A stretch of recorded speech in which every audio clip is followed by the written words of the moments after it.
Bem, o programa de hoje trata do livro A Montanha Mágica, de Thomas Mann, ganhador do Prêmio Nobel de Literatura de 1929. Quem vai nos ajudar a entender o livro e saber um pouco mais sobre o autor é o professor da Faculdade de Filosofia, Letras e Ciências Humanas da USP, Jorge Matos Brito de Almeida, do Departamento de Teoria Literária e Literatura Comparada. Tudo bem, professor? Tudo bem, é um prazer estar aqui. O que te levou a estudar um pouco A Montanha Mágica na sua... Olha, sua trajetória? Você fez filosofia, Eu né? fiz filosofia, mas sempre me interessei por literatura e a questão... E também tenho uma formação musical. E na literatura alemã, quem junta todas essas coisas e inúmeras outras é Thomas Mann. Ele realmente é capaz de fazer grandes panoramas da questão filosófica, estética, política e literária da sua época, né? Durante todo o século XX. Então, é uma figura fundamental. Em cada romance do Thomas Mann, nós temos, de fato, um mundo de referências e citações. Então, a gente escolheu a Montanha Mágica, mas poderíamos ter escolhido outro livro, né? Eu não sei, a gente pode dizer que a Montanha Mágica é o principal livro dele? Ele considerava a Montanha Mágica o seu principal romance. Ele ganhou o Prêmio Nobel por outro livro, Os Buddenbrook, né? Que é foi, um livro inclusive, anterior. o livro que deixou ele famoso, não é isso? Exatamente, mas após a ascensão do nazismo, ele foi para o exílio americano e lá ele escreveu o que talvez seja o seu romance mais importante, visto retrospectivamente, que é o Dr. Fausto. É uma outra grande obra. Mas, além disso, ele... A gente já falou aqui sobre o Fausto de Goethe. Exatamente, é uma reatualização do Fausto do Goethe, numa reflexão sobre também o destino da Alemanha e da cultura europeia durante a Segunda Guerra Mundial. Então, enquanto a Montanha Mágica lida com o período anterior à Primeira Guerra Mundial, Sim. o Dr. Fausto é escrito, redigido e reflete sobre o destino da cultura europeia durante a Segunda Guerra Mundial. Então, uma tarefa difícil. É difícil. Bom, mas, enfim, vamos falar sobre a Montanha Mágica. Você falou que ele trata o período anterior à Primeira Guerra Mundial. Agora, ele foi escrito, ele começou a ser escrito antes da guerra e terminou de ser escrito depois da guerra. Isso é muito importante. Então, o que quer dizer isso? É muito importante isso porque a ideia do Thomas Mann para a redação da Montanha Mágica veio como o romance seria um contraponto irônico a uma outra novela que ele havia escrito em 1912, A Morte em Veneza. Há inúmeros paralelos entre essas duas obras. As duas se passam em locais fechados, hotéis, uma em Veneza, outro em Davos, na Suíça, reunindo a elite europeia e discutindo, a partir de conversas e um fiozinho de ação amorosa, as grandes questões da sua época. Então, quando ele, em 1912, publica A Morte em Veneza, ele tem a ideia, a partir da visita que a sua esposa Katia Mann faz ao sanatório de tuberculosos em Davos, de fazer um contraponto irônico. Então, ele escreve a primeira parte antes da guerra, a guerra eclode, ele escreve obras políticas e ensaísticas importantes durante a guerra, inclusive Confissões de um Apolítico, no qual ele desenvolve toda uma teoria da cultura europeia que está presente também no romance, principalmente nas conversas entre dois personagens, Settembrini e Nafta, sobre os quais podemos falar daqui a pouco. Mas depois, quando ele volta a escrever o romance, ele já havia deixado de ser o apolítico que ele pretendia ser nesse período anterior. Ele defendia um lado nessa guerra. Sem dúvida. Não. Na Primeira Guerra, não. Não estou falando assim, falando da Primeira Guerra. Na Primeira, não. Ele manteve uma atitude equidistante e refletiu muito sobre a tragédia que era a guerra para a cultura alemã. Depois, quando a guerra acaba, ele se engaja na possibilidade de, com a República de Weimar, e como um liberal que ele era, né, um liberal democrata, de instituir pela primeira vez uma república democrática na Alemanha. Um experimento que durou pouco, né, e terminou com a ascensão de Hitler em 1933. De qualquer modo, quando o livro termina, em 1924, ele já faz parte desse esforço alemão para configurar um novo Uma sistema democracia, um político sistema democrático, um que sistema infelizmente não deu certo. Ele foi obrigado a ir para o exílio e se tornou, no exílio, o maior representante da cultura alemã. Você imagina que, no exílio americano, ele foi capaz de falar uma célebre frase que, na boca de qualquer outro, soaria ridícula. Mas, na boca dele, inspirou inúmeros exilados de cultura alemã, inclusive os que vieram para o Brasil e que depois o traduziram, como Herbert Caro ou Anatol Rosenfeld, autor de inúmeros ensaios importantes sobre a obra de Thomas Mann. Ele disse nada mais nada menos: onde eu estou, está a Alemanha. Puxa. Ou seja, a cultura alemã ela foi usurpada pelos nazistas. Ela não é aquilo, né? Onde eu estou, está a Alemanha. E ele participou do esforço de guerra com programas de rádio em alemão, se dirigindo diretamente ao povo alemão pelo rádio durante a Segunda Guerra Mundial, que depois gerou também vários problemas para ele. Exato. Ele era uma figura interessante, que ele foi um cara famoso no seu tempo, vamos dizer. Ele Sem ganhou dúvida. o Prêmio Nobel em 29, é isso? 29, 29, quer dizer, antes da Segunda Guerra Mundial, né, no fim, quer dizer, nesse momento em que se lutava pela democratização da Alemanha. De que maneira isso, ser famoso naquele tempo, e que não havia meios de comunicação, tal, de que maneira isso influenciou o trabalho dele, professor? Olha, ele era um intelectual público, né? Ou seja, ele dava declarações e participava do debate político da época nas suas mais variadas formas, discutindo questões sociais, políticas, culturais, artísticas, não apenas nas obras, nos romances, onde isso está mediado, incorporado à ação, mas também em palestras, ensaios. Ele é um grande ensaísta também. Curioso sobre o Prêmio Nobel, ele ganhou em 29 e em 30 ele recebe alguns jornalistas, porque ele tinha uma disciplina prussiana, né? Ele, de fato, ele tinha para escrever tudo isso, manter um diário durante toda a vida, né? Escrever obras tão longas, extensas, né? E a quantidade de leitura, ele era muito interessado em música também. É uma coisa impressionante, né? Uma erudição. Como é que ele arrumava tempo para fazer isso? Mas isso era fruto de uma disciplina férrea. E, para não atrapalhar essa disciplina, ele resolveu receber apenas 10 jornalistas quando ganhou o Prêmio Nobel. Imagina o escândalo que isso foi. Todos os jornalistas do mundo querendo uma entrevista exclusiva e ele escolhendo, porque já estava trabalhando no próximo romance, né? E um desses jornalistas foi nada mais nada menos que o jovem Sérgio Buarque de Holanda, nosso grande historiador, que estava em Berlim, mandou uma carta como correspondente de jornal: olha, gostaria de entrevistá-lo. E ele falou: não, eu aceito. Agora explica por quê, porque é interessante, né, o fato de aceitar o Sérgio um brasileiro. Buarque ficou até, né? E nesse texto que está reproduzido no livro O Espírito e a Letra, que é uma coletânea de artigos e ensaios jornalísticos do grande Sérgio Buarque de Holanda, ele falou: olha, eu aceitei porque a minha mãe era brasileira. Né? Ah, que interessante. E o Sérgio Buarque disse que já tinha ouvido falar isso, mas quando eu comentava isso na Alemanha, vários críticos duvidavam e desmentiam como se fosse qualquer coisa de lamentável, de quase vergonhoso. Apesar da mãe brasileira... Pois é, mas não para o Thomas Mann. Thomas Mann tinha orgulho disso e deu uma declaração muito curiosa, que soa para nós, inclusive, estranha. Ele disse: creio que a origem latina e brasileira devo certa clareza de estilo e, para dizer com os críticos, um temperamento pouco germânico. Como assim, né? Ele era o representante da Alemanha, assim, onde ele estava, a Alemanha estava. Li apaixonadamente os clássicos alemães, os escritores franceses e russos, e especialmente os ingleses, de fato. Mas estou certo de que a influência mais decisiva sobre minha obra resulta do sangue brasileiro que herdei de minha mãe.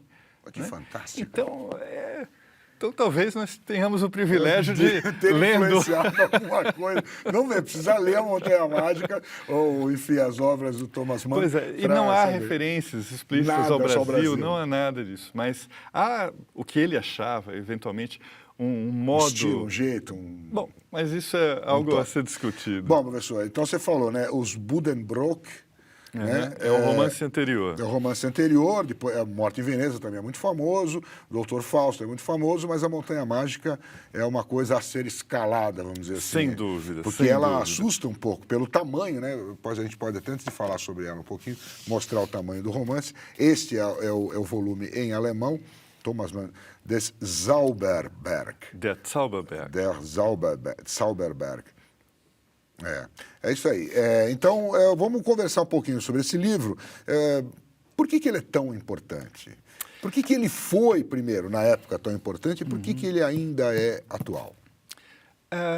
Uma boa resposta... Bom, como toda obra literária, cada época o relê, encontrando nela assuntos e interesses diferentes. Mas, justamente, A Montanha Mágica, como o próprio Thomas Mann disse posteriormente, é um romance importante porque ele trata do tempo. Ele é o que em alemão se chama um Zeitroman, um romance de época, um romance que pretende apresentar uma época. No caso, uma época que, para ele, logo no início, no prólogo, já disse, é uma época próxima, mas que parece muito distinta, muito longínqua a quem está lendo o romance já em 24. Porque entre esses dois mundos existiu a Primeira Guerra Mundial, que foi uma ruptura na própria concepção de tempo da cultura europeia, com a sua noção de progresso. Quando começa o século XX, não. Estamos com o domínio tecnológico, a paz, o império colonial funcionando. Então, havia a percepção de que haveria um progresso contínuo. E é esse mundo, dessa percepção de um tempo diferente, que é abalado pela Primeira Guerra Mundial. Então, é um romance que tenta descrever essa época de antigamente, o mundo... Quer dizer, é um pós-guerra, mas um pós-guerra diferente. Ele descreve o pré-guerra, mas o leitor da perspectiva do pós-guerra. O leitor estava no pós-guerra. E o narrador também. Essa é a questão. Então, o narrador já incorpora uma visão do pré-guerra, sabendo que aquilo vai dar na catástrofe europeia da Primeira Guerra Mundial. Então, é um romance de época, um Zeitroman nesse sentido, e, por outro lado, também é um romance no qual se discute o que é o tempo. Porque, veja bem, a história... É de um jovem... O começo dá para a gente falar sem esculhambar quem vai ler, tá certo? É um jovem, muito jovem, 22, 23 anos. Hans Castorp. Hans Castorp, um sujeito que acaba de se formar em engenharia, em Hamburgo, que é um porto importante ao nível do mar, uma das cidades comerciais mais importantes. Uma cidade movimentada, industrial. Tem um tempo do comércio, um tempo da produção e tudo mais, que ele, antes de assumir... formado em engenharia, antes de assumir a sua posição na indústria, na empresa familiar, ele sobe ao sanatório de tratamento de tuberculosos, que era uma novidade na época, né? A tuberculose, a causa da tuberculose foi descoberta em 1882, quer dizer, e o tratamento... Portanto, 20 anos antes. O tratamento em 98, por aí. Então, ele sobe a essa montanha em 1907, mas nós não sabemos disso, só no final do romance. Essas datas não aparecem de maneira clara, justamente porque o tempo é uma questão, para visitar um primo que está lá tuberculoso. E ele vai, saudável, chega lá para ficar 3 semanas. Saudável, mas as pessoas da família já diziam que ele não era um pouco frágil, um pouco anêmico. Isso mas retrospectivamente, porque quando ele chega lá e fala, não, eu sou saudável, o médico olha para ele e fala assim, olha, eu não conheci ninguém saudável até hoje. Mas o médico é também uma figura. E ele acaba ficando 7 anos lá. E o que é mais interessante no tratamento do tempo no romance é que esse tempo vai se diluindo. Por exemplo, as 200 primeiras páginas dão conta do primeiro dia que ele passa lá, que é um dia onde acontece tanta coisa que o tempo se estende. E depois com a repetição, porque é um hospital da elite europeia, então também é um lugarzinho internacional. Isso é muito importante. As contradições europeias podem aflorar lá porque tem gente de toda a Europa Você lá. falou, o Settembrini é um italiano, o outro Tem o Nafta, que é um judeu, jesuíta, convertido ao catolicismo. Ao catolicismo radical, dos jesuítas radicais da época, né? Mas nós temos os aristocratas russos, nós temos os comerciantes holandeses, o Peperkorn no final, nós temos mexicanos, nós temos gente de toda a Europa reunida ali. Mexicano, da elite. Da elite mundial. Por quê? Porque eles iam se tratar lá. A tuberculose sempre foi, e isso é um assunto importante também do livro, a tuberculose sempre foi uma doença ligada às manifestações do espírito. Né? Era a doença que afetava os melancólicos. Aqueles que não se cuidavam, os aqueles que ficavam sem dormir. Exatamente. Isso, na verdade, do ponto de vista da imagem tradicional da tuberculose, porque afetava mesmo era gente pobre que trabalhava na Revolução Industrial, foi a Revolução 18 Industrial. horas por dia. Isso que acabou tornando a tuberculose o grande problema. Mas a tísica, por ter afetado vários dos grandes poetas românticos, músicos românticos, e dá essa prostração, o corpo, era como se o corpo, nos vários relatos sobre a tuberculose do século XIX, como se o corpo tivesse se desprendido antes da morte. Então, a pessoa ficava... Os nossos poetas românticos aqui da Faculdade de Direito de São Francisco eu acabei de lembrar tinham tuberculose, tinham orgulho disso, né? Porque era um modo de conhecer a morte. E os poemas, né? O sangue no lenço. Exatamente. A morte era um tema importante para o romantismo, a relação entre vida e morte. E você valorizar mais a vida com esse contato cotidiano com a morte. É engraçado que, inclusive, Chopin, por exemplo, foi um dos mais conhecidos tuberculosos da história, né? E chegou-se a conjecturar que tocar piano gerava tuberculose, porque não se sabia o que causava. Bom, mas aí nessa época eles já sabiam. Já sabiam. Já tinha tratamento. Já tinha um tratamento baseado em repouso e alimentação em um lugar alto, com o ar seco e rarefeito. Né? Por isso ele vai para Davos. Essa é uma das linhas de tratamento, porque havia outra, mas essa é a linha que aparece no romance. Ele vai para um sanatório que você chega em Davos e ainda pega um trem, sobe mais a montanha ainda. E chega lá... Aquele trem que é puxado, exatamente. Né? Tem toda uma descrição. Essas descrições são muito interessantes também. E ele chega lá e tem esse microcosmos. O interessante do romance todo mundo ali, é que gera um microcosmos no qual as questões da época vão aparecer. Vão aparecer como? Porque quase não há ação propriamente no romance. Porque é a rotina do sanatório. A rotina do sanatório é... primeiro café da manhã, descanso. Segundo café da manhã, descanso. Almoço, descanso. Janta, tudo isso. Eles dão uma caminhadinha. Entremeados por conversas. Então, nós acompanhamos essas conversas e também uma aventura amorosa muito importante que atravessa todo o livro do Hans Castorp, que, inclusive, é um dos fatores que o leva a ficar lá.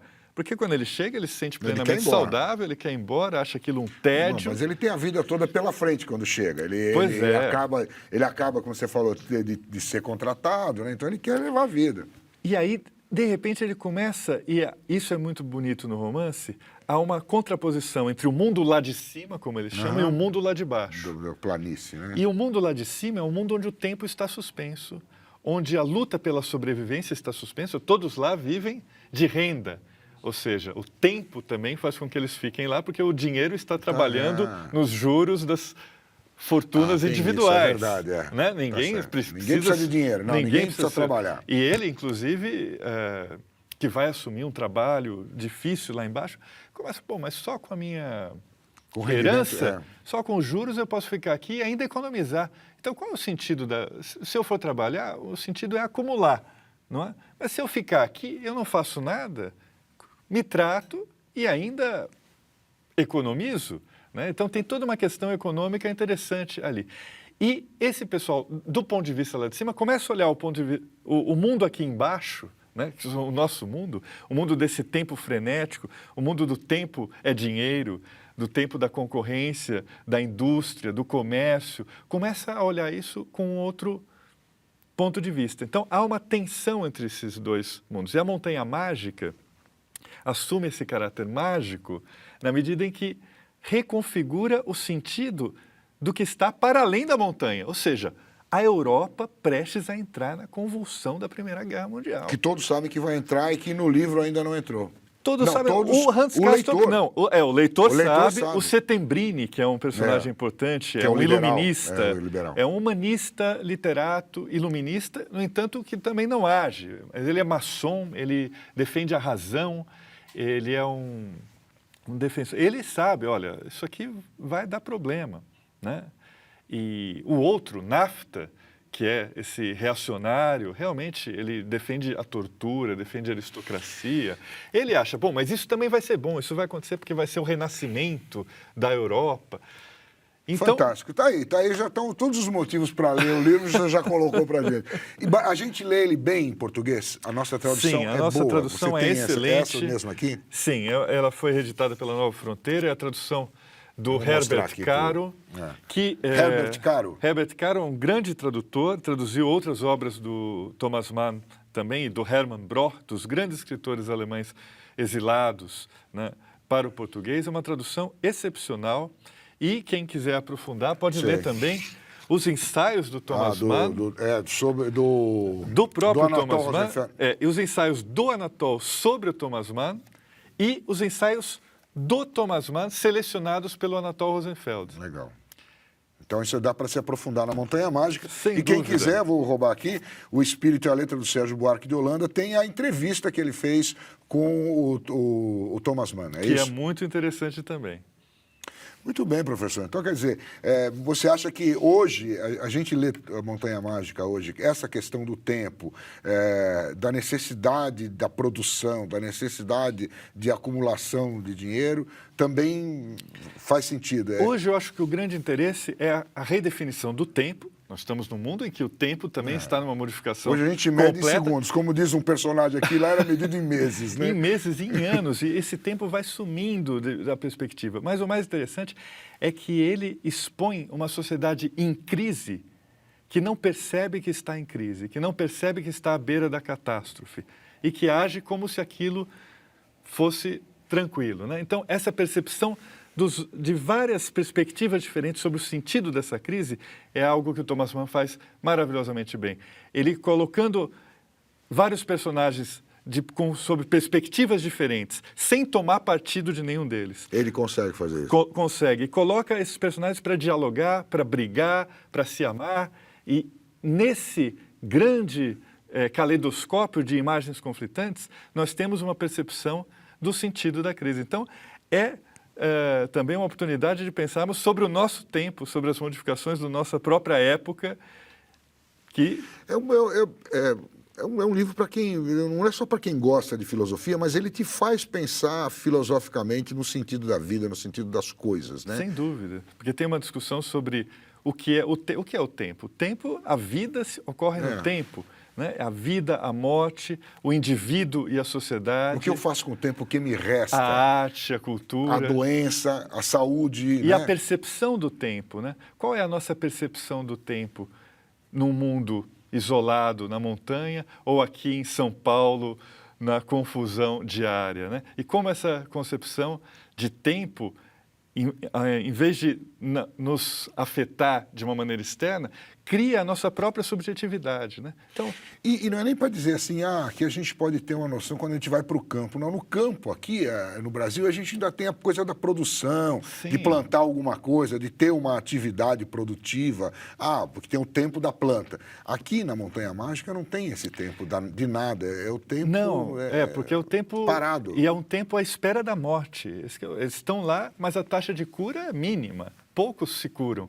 Então, tem uma ambivalência no romance. No início, parece que ali é o paraíso, mas depois você vai ver que ali é o inferno. Então, essa coexistência cotidiana do paraíso e do inferno, que é um tema fáustico, né? Goethe está muito presente aqui, é uma das questões fundamentais, né? Você perceber a relação cotidiana entre vida e morte, entre reflexão e atividade não refletida, né? Entre conflito e tranquilidade, né? Então, isso tudo é colocado nesse pequeno cadinho de um hotel de tuberculosos no alto da montanha. 5.000 pés, ele diz, né?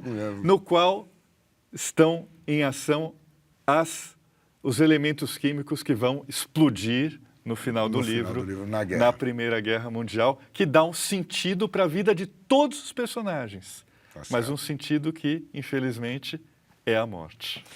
Professor, muito obrigado pela sua entrevista, muito obrigado pelos seus esclarecimentos. E, bom, está dito aqui, vale a pena ler, é um livro gostoso de ler, inclusive ele é bom de ler, né? É prazeroso. É um livro difícil, mas a dificuldade é que torna o livro interessante. É porque é difícil, porque ele tem essa angústia, né? E ela te faz pensar. Exatamente. Professor, muito obrigado mais uma vez. Obrigado a vocês, parabéns pelo trabalho.